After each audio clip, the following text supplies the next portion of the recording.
Sacred Heart is proud to sponsor Pensacola Histories in recognition of the Daughters of Charity who brought their mission of care to Pensacola over 90 years ago.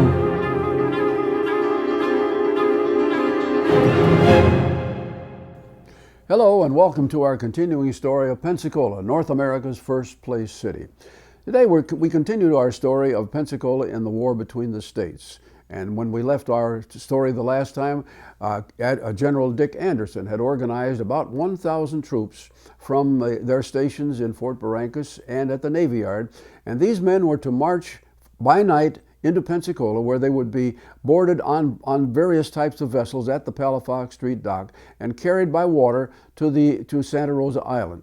And here the troop divided, some of them to march along the Sound, others to march along the Gulf, and they were to attack Fort Pickens. Now, Fort Pickens had by this time a very sizable complement, some of whom were housed in tents, living on the east side of the fort in a cleared area that had been prepared for this when the fort was built some 40 years before. Well, the landing came late. The arrangement, the estimate of time to move from the Navy Yard area to downtown was far unprepared. They just didn't do a good job of the estimate, so that it was almost midnight when these men finally boarded their vessels. They made the journey to the island, and now they broke out and began marching on each side of the island toward the fort and the tent encampment. And it was at the beginning it was a total surprise. They got right to the edge of the tent city with none of the Federals recognizing them, and they broke in. Well, of course, here misfortune took over for the South, because these were young, inexperienced farm boys, and they could not resist setting fire to things and trying to do a little bit of looting on the side. And that, of course, broke the signal. General Arnold in the fort was quickly advised, and a counterattack began, and slowly the commanding General Anderson recognized that his cause was lost, so they began to retreat. And the Federal boys in pursuit, the Confederates came back toward their vessels, and they took some losses, because the Federals had the advantage of being able to get behind the dunes and fire prone position. And by the time the boys were on the vessels and got back, they had suffered considerably. Well, they got back to Pensacola, of course, and then were marched back to their berths. And the next morning, once again in the city, the mayor and all of the townspeople were they could not believe this. They, can't we do anything right? When is something going to go right for us here at Pensacola? Meanwhile, all they were getting was bad news from up north. The South was losing here and losing there, and they were concerned. Well, we moved forward through this same kind of atmosphere into the month of November. And at this time, and some of the details here are very, very sketchy for us, but we know that the General Bragg was absent on an inspection tour at Mobile, probably at Fort Morgan, and he left General Anderson in command. Now, what caused General Anderson to do this, we still don't know, but he decided it was the better part of valor for them to take action. And they began a bombardment using the cannon in Fort McRae and also in Fort Barrancas against Fort Pickens. Well, Fort Pickens' cannon far outmatched the cannon on the mainland. And so after a few minutes, the North responded, and while the cannon fire went on for about 8 or 9 hours altogether, the results for the Confederacy, for the Navy Yard, and for the little villages of Woolsey and Warrington, where the Navy Yard people lived, it was a disaster. The cannonballs from the South simply bounced off the walls at Fort Pickens. When General Bragg returned, he was absolutely furious. I wish we had a tape recording of some sort of what he said to that other general, but we don't. We can just have to surmise that. And the same sort of situation proceeded on now for about a month. And once again, why this happened on January 1st and 2nd, we don't know. But once again, the South decided to bombard Fort Pickens, and they did. Maybe it was out of total frustration. They just so desperately wanted to get control of that fort, and everything so far had failed. But once again, the bombardment of January was a failure. Well, as all of this is taking place, of course, the activities in the field to the north of us here were not going well for the South. And by the time we get to the early days of February, it is pretty obvious that the South, even with as many as 6,000 men here, had no way to capture Fort Pickens and so make Pensacola an open thoroughfare for supplies. And as a result of that, word comes down to General Bragg on the 12th day of February that he is to begin to withdraw his troops from Pensacola. Well, Bragg very wisely calls in all of the leaders of the county and the city and explains his position. And they literally plead with him. Look, think of what's going to happen. While the Yankees are off there, who knows what they will do to us when they move in here? Can you stall? Can you make this a progressive withdrawal? Give us time to make arrangements for moving our families and our fortunes away from Pensacola to somewhere where we will be safe.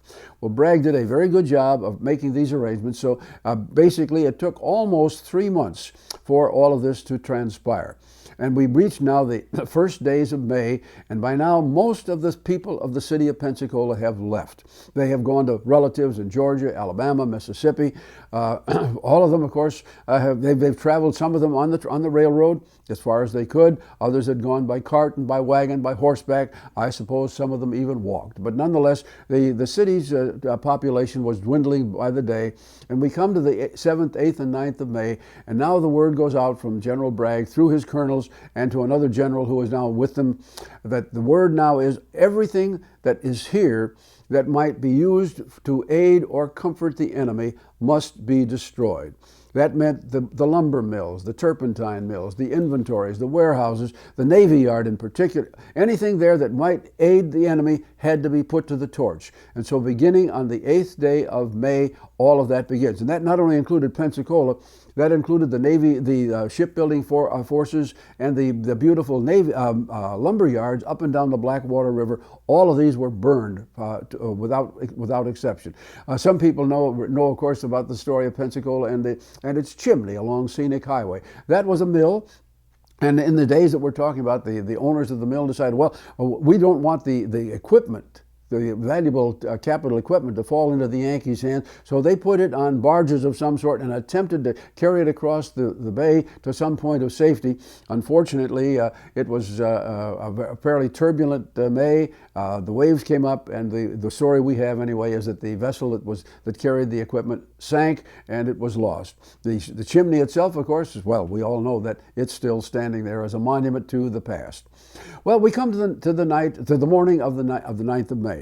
At this point in time, General Bragg's final soldiers are about to embark on the railroad. They're going to go north to Pollard Junction, and a few civilians are allowed to get on that railroad. There's just enough room for a few of them, and they start out, and as they move to the north, they stop every 100 yards or so. They tear up the rails, burn the ties, use the fire to literally heat and bend the rails so they would not be usable to the Yankees, and the railroad continued on.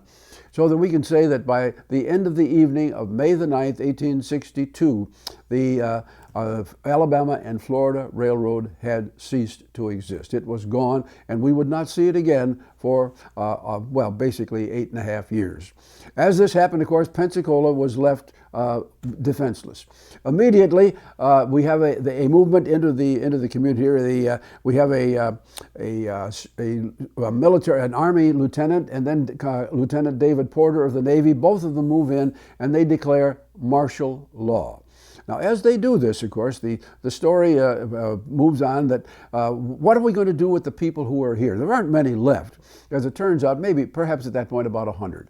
And so they bring together the leadership of the community. The city council itself is gone. They have left an appointed mayor to take care of things as people arrived, as the Federals arrived. We must tell you, too, that the city council did something rather unique, but just before this critical day. They didn't know quite what to do with themselves. So they had talked to the governor, Madison Perry, and said, "What may we become a council in exile and continue our operations?" Well, the governor sort of scratched his head on that. He'd never heard of a city council in exile, but he said, as far as he was concerned, that was fine. And so they agreed that they would move. They made arrangements to take themselves and their families to Greenville, Alabama. And they then turned to their city clerk, a man named John De La Rua, and made an arrangement with him that he would be in charge of safeguarding all of the city's records. And Mr. De La Rua agreed that he would do this for $100 per month. And he did. He took all the records. He got some large earthenware jars and put the records in them and buried them. And he remained in Pensacola, just sort of keeping a weather eye on them. And the records were protected. And when, of course, some years later, when the city council came back, Mr. De La Rua very proudly dug up the jars, presented the records to him, and the city council properly compensated him as they said they would. They paid him, this is in 1865, 66, they paid him off in Confederate money. The De La Rua family, I believe today, is still a little disturbed about that. Well, in the Navy, in the Pensacola itself, a number of the men who were here elected to sign a document saying that they would support the federal union. They were not going to take arms against it again. But a few of them would not. And one of those involved in this was a man named Lucius Merritt. Merritt had been back and forth with his family a number of times. The family had fled, but he had remained here to take care of his business interests, and he was one of those arrested in the martial law roundup. And Mr. Merritt was taken by boat with about a dozen others out to Fort Pickens, where they became prisoners of war for the next 3 months. And there's an interesting story about this. Mr. Merritt was a very loving family man, so he tried hard to correspond with his family, whose members were up in Georgia. And so he wrote letters back and forth, and a few of the letters in response did get through to him by some miracle. And some years later, a descendant of his, a young lady by the name of Merritt Nickinson, put all of those letters together in a beautiful little booklet, which she entitled "Kiss the Children for Father." And it gives you the beauty of this is it gives you an insight into what it was like for a man like Merritt, a leading businessman, to be a prisoner of war living in Fort Pickens. And actually, he says, I was not badly treated. The things were not bad, and they released us by the end of September, and Merritt, of course, went his way, ultimately coming back here at the end of the war. Well, as all of the action took place, as the Federals moved in, the first thing they did, of course, was to move out to the Navy Yard, because they wanted to see, is there any way that they could make that facility available to northern military vessels? And they lucky for them, perhaps with great foresight, they had some capital equipment, some lathes and tools of that kind on several of their ships, and those materials were brought in, placed in the Navy Yard, so that within a matter of weeks it was usable. Not as it had been, of course, but it was usable, and this would come back into our story just a little bit later.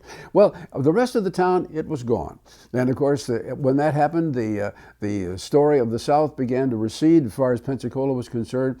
For the next 3 years, we would be literally the end of the story. We had federal troops here. They occupied all of the forts and the settlements. Basically, there are lots of rumors that come along about what happened in those days. Some stories were written by back in the 1880s and 90s about how the Federals moved in and they were vandals. They did this to churches. They did all sorts of terrible things. But other stories come along and say that wasn't true at all. The Federals were relatively careful of what they did. We can find no record of serious damage of any public building, and certainly they did not go around burning things down. There's one story, for example, where one federal captain was very much afraid of an attack by someone. I can't imagine who it might have been, but was afraid of this, that might happen, and that they might attack and use St. Michael's Cemetery and the tombstones there as security and safety. And so he ordered his men to knock the tombstones down so this couldn't happen. And the story goes that the enlisted men said, well, yes, sir, we'll take care of that just as soon as you're gone. And of course, they never touched a stone. So there are little things like that that help tell our story that it was one of compassion. The town was not abused. Yes, the buildings went unpainted. Things were not good. And there were only, at actual count by one census that was done, about 75 people remained here and remained through the balance of the war. And that was the end of the story. Pensacola itself remained a ghost town, and the people would not begin to return here until after Appomattox, and that of course takes us well into 1865.